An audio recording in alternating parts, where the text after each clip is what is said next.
Welcome back to the Real News Network. I'm Paul Jay. In the 2007-2008 financial and economic crisis, one of the things that's been pointed out is that international capital, as such, actually collaborated on a solution. The Fed, American Fed, gave money even to European banks and others, and instead of retreating into trade wars, and that often lead to real wars, there was a systemic collaboration trying to deal with the problem.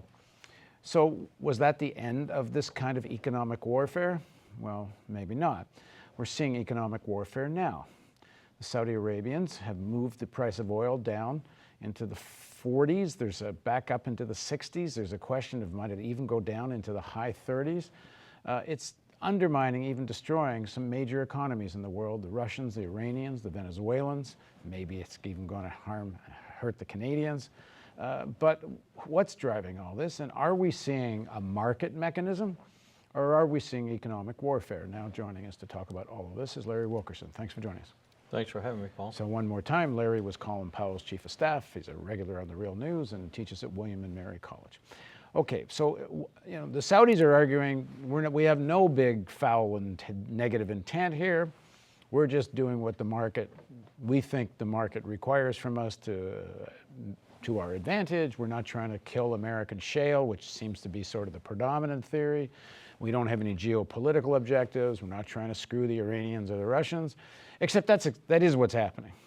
I think you're seeing some of the most fundamental precepts being developed and used throughout the globe right now of what I would call the new kind of economic warfare. I think if you go back to the collapse of the Soviet Union, you will find that the United States, OPEC, the Saudis principally, in a loose arrangement, forced the price of oil down to the point where it was below $15 a barrel for the benchmarks.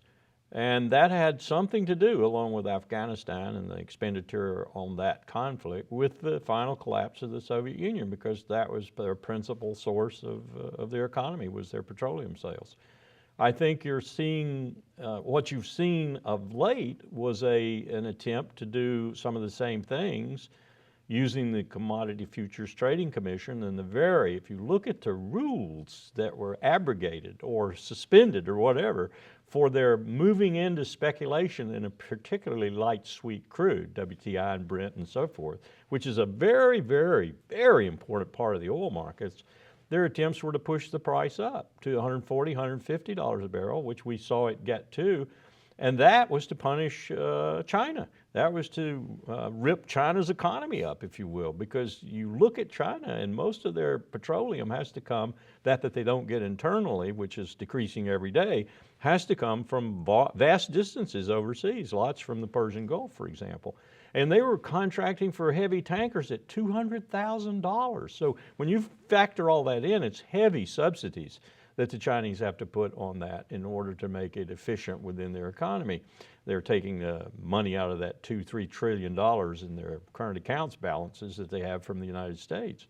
But nonetheless, this is very dangerous, I think, economic warfare, and the signs of it are showing. The President's Working Group on Financial Matters, for example, put into place in its current format and its current energy and power by Bob Rubin under Clinton, called on Wall Street the plunge protection team, but what it is in essence is an attempt to do this on a macro level, to use the economy and economic power to injure other people. Well, the American press has been playing this as a Saudi attack or policy to undermine American shale and fracking and all this, but you're suggesting that, in fact, no, the U.S. is in on this with the Saudis. I'm suggesting it's wider than just the Saudis, and that you've got to have you don't have to have the permission of the United States, but you certainly have to have the nod from the United States in order to do this sort of thing. And I think it has to do with more geostrategic important matters than it does with just a temporary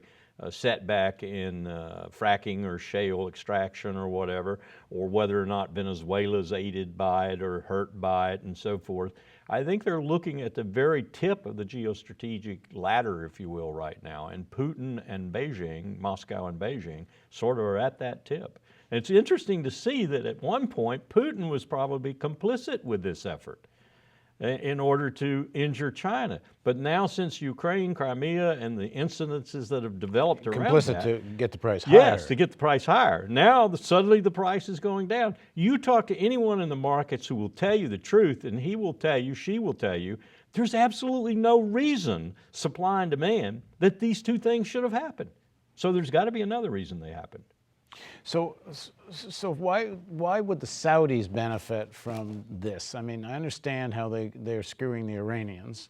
I guess they have a beef with the Russians given the support for Assad, and they would like to weaken Russia, so the Saudis are certainly still intent on overthrowing Assad.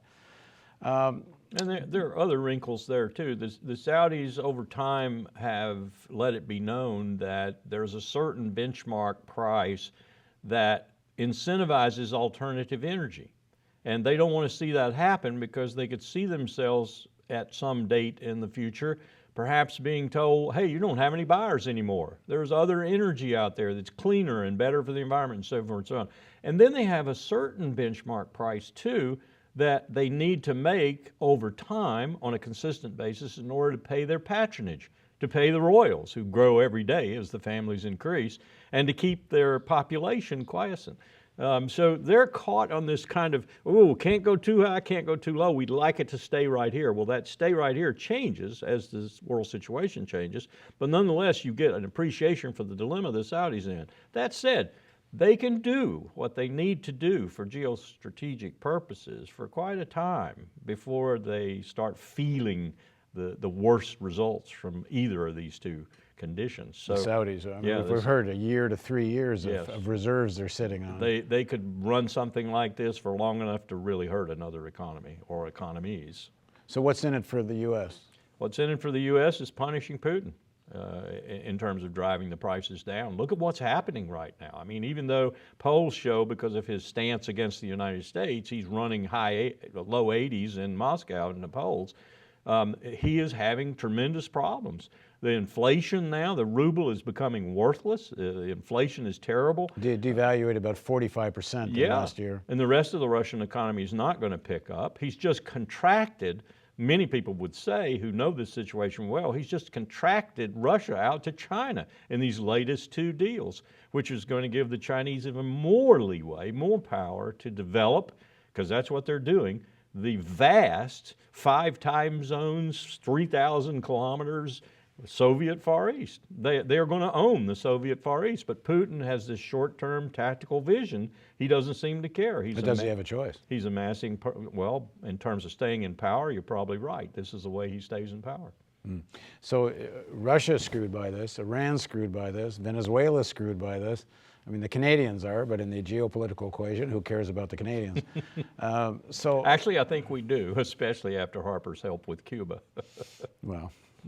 But in terms of the tar sands, they'll be there when needed. They're not going anywhere. If the Canadian economy, that's something people forget. Yeah, if you don't pull it out now, it's there tomorrow. Yeah, so the Canadian economy gets hit, well, so be it.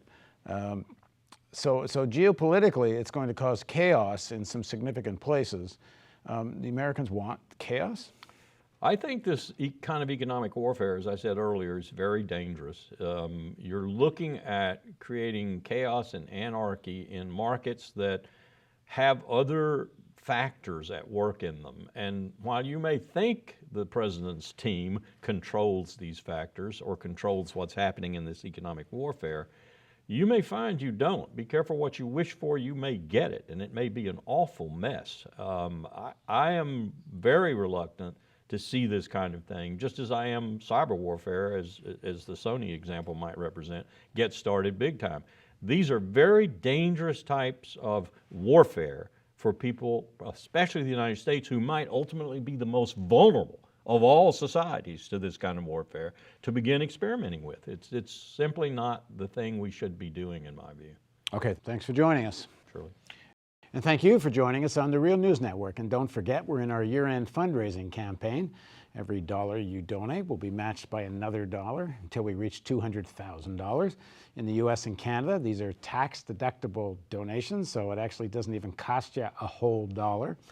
As you know, it costs us about $100,000 a month to run the Real News, so this campaign will pay for 2 full months, and we have big plans next year, so please, if you don't click that donate, we can't do this.